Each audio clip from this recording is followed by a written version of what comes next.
Hello, good morning sa inyo mga kapak. Naaday ko diri karon sa ako ang balay kay ako ang gi-invite ako ang auntie kay para mangaon ni og kanang chicken feet.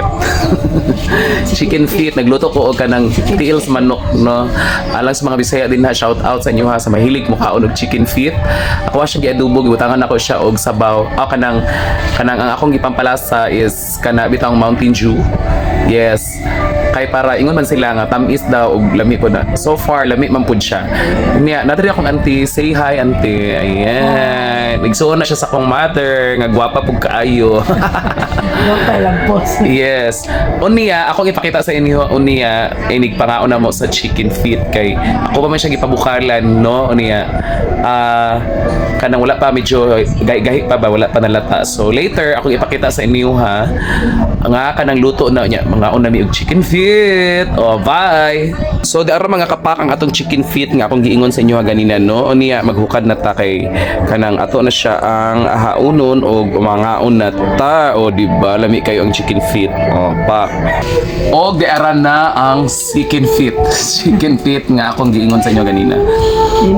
Humot kay lami kaayo. O karon atong tilawan ang atong chicken feet ha. Unya napag ko diri giandam nga suka kay para ato siyang isaw-saw din hang ato ang chicken feet. Ana saw-saw. Humok kayo. Lata kaayo no, lami kaayo niyan. Ni sok-sok jud sa sulod ang lasa kay gibutangan to siya og Mountain Dew. Try it. Of course, dili gid magpaulahi akong auntie sa chicken feet kay favorite jud niya ang chicken feet. Pagkuha ma, chicken feet ilawi ang chicken feet. Oh, di ba?